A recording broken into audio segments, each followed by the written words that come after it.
Lake George Battlefield Moments, a production of Lake George Battlefield Park Alliance, preserving our area's incredible history.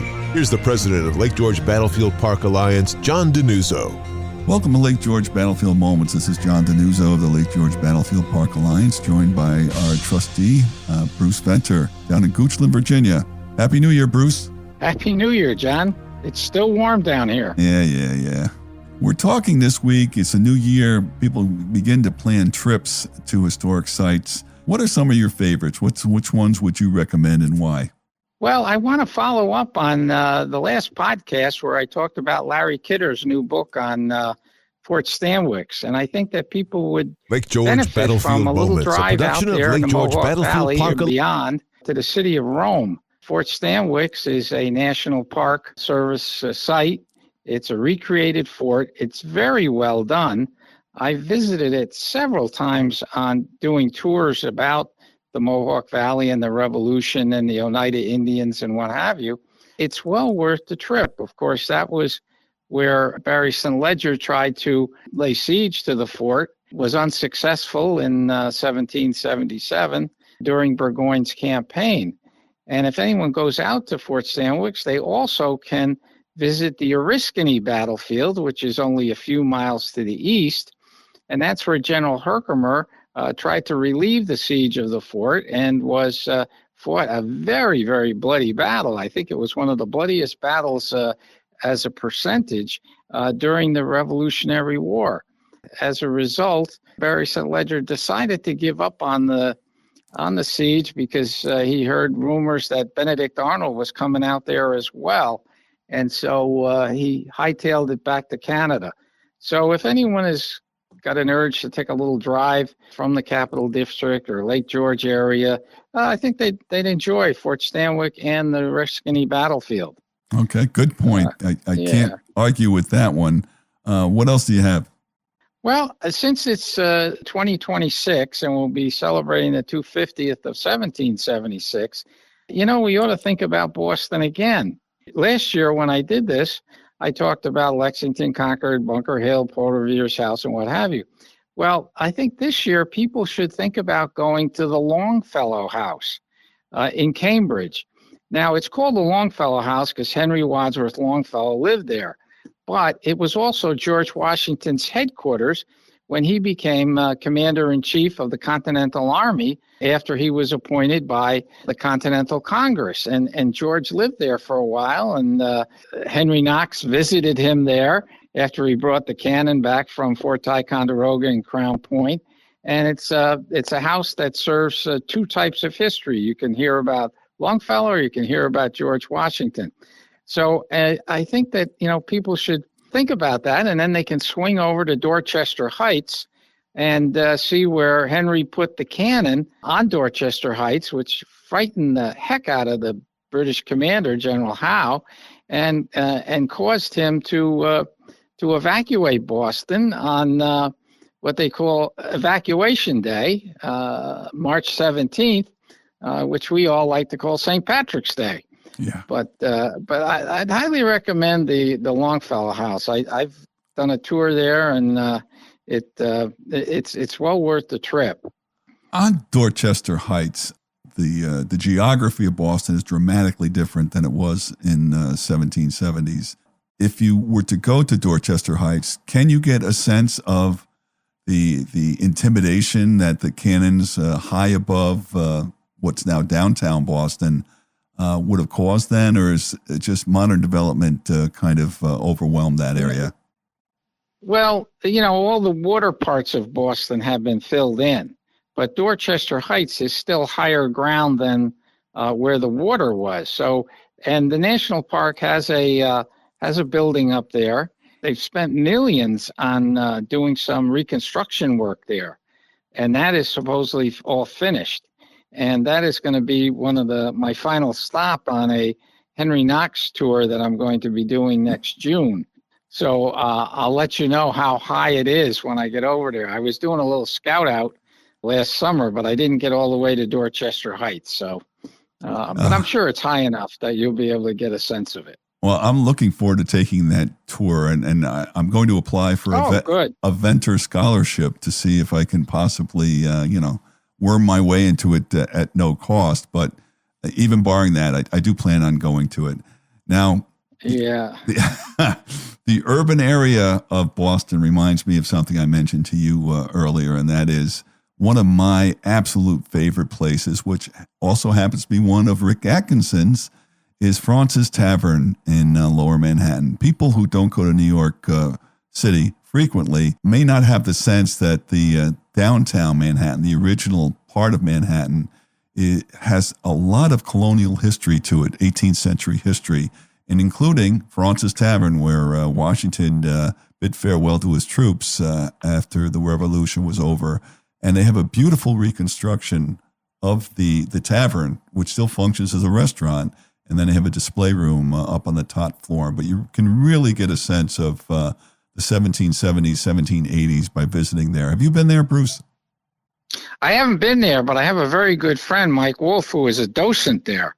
And he's been a docent for years. And he keeps me informed about what's going on at Fraunces Tavern and the like. No, I haven't been there. It's a wonderful place. If you're going to New York, it's certainly worth the time to go downtown, the Wall Street area, and seeing that. What else do you have on your list, Bruce, in terms of favorite historic sites people might want to visit? Well, I think going into 2026, I think people should go to Schuyler Mansion. It's not well publicized in some respects because of where it is, but I think that they should make an effort to go downtown to see Schuyler Mansion. It's a beautiful building. In Albany, you haven't mentioned. It's downtown Albany. Yeah, yes. Right. Downtown Albany, yeah. They have some wonderful programs on Schuyler when you tour the building. And, of course, Alexander Hamilton was married there, so it became very popular when the musical was out. It's still out, but I mean when it first came out. I think for 26, it would be a good idea because at that point, Schuyler is the commander of the Northern Department. He hasn't been relieved yet. And then if you want to see where he was relieved, and I was just there on Sunday, the Van Scoit House or Van Scoit Mansion, if you prefer, in Cohoes is it's a site that's not open all the time. So you have to kind of look at their schedule because it's run by the DAR. It's not a state or a federal facility. So they have to rely on volunteers. You can see the house from the outside and you get an idea of what it was like at that point. In one of the rooms, Philip Schuyler gave over command to Horatio Gates of the Northern Army in August of 1777. So it has a very significant historical background. And Benedict Arnold also left from those grounds when he went out to Oriskany, which I just mentioned earlier. He took, I think it was Leonard's brigade, and went out to relieve Fort Stanwix. So it's a very interesting place, and it bodes well as a place to see. And those places are all within easy drives of Lake George, Saratoga, what have you. I would add, while we're in the Albany area, I'll put a plug in for Albany Rural Cemetery. It's the final resting place of the 21st president of the U.S., Chester Arthur, but it's also the final resting place of Philip Schuyler, Peter Gansford, Abraham Tenbrook, and a whole load of both Revolution and Civil War prominent people that is worth visiting. I think we have time for one more, Bruce. What else you got in terms of recommendations? Yeah, I'm going to go to my favorite place in Virginia, okay? And we were there last year on a tour, Stratford Hall on the northern neck of Virginia. It's a very unique building. It's like an H design, like the letter H design architecturally. It still looks like a plantation from the 18th century. It's the home of Richard Henry Lee. You all may remember from the musical 1776, here a Lee, there a Lee. And also Light Horse Harry Lee lived there. And Robert E. Lee, the great Confederate general, was born there. And it's just a magnificent facility, a magnificent home. And so it's one of my favorite historic homes. If I'm not on a battlefield and I have to see a house, that's the one I want to see. Okay. And what town is that located in Virginia? It's on the northern neck. It's probably a small. I don't know what town it's on. It's out in the middle of nowhere, actually, by itself. Okay. But it's easy to find. All right. Well, I think people can Google it, and I'll put one last. Google it. Yeah.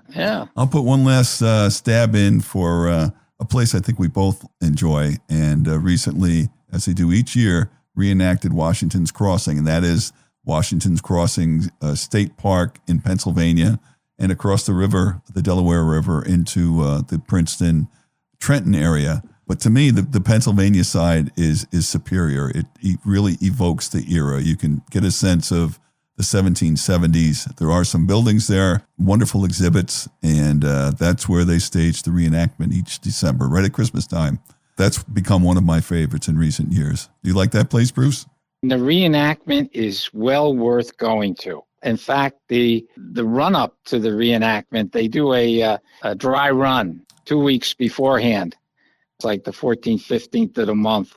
And whatever that weekend would be, they have all the Durham boats out and they have the reenactors and they give it a go to see how it's going to work. And then they have the real reenactment on Christmas Day. I went up with a group of guys a few years ago to the dry run, and we just loved it. So you're right, John. It's something worth seeing. Wonderful.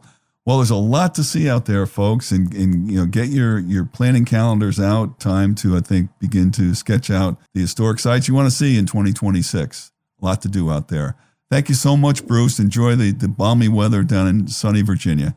Thank you. Okay. I will. You don't have to worry about that. Our website is lakegeorgebattlefield.org. We thank you for being a part of our history. Thanks, everyone. Lake George Battlefield Moments, a production of Lake George Battlefield Park Alliance, preserving our area's incredible history. For more information or to check out the latest podcast, go to lakegeorgebattlefield.org and listen live on Saturday mornings to Lake George Battlefield Moments on 93.5 Lake FM.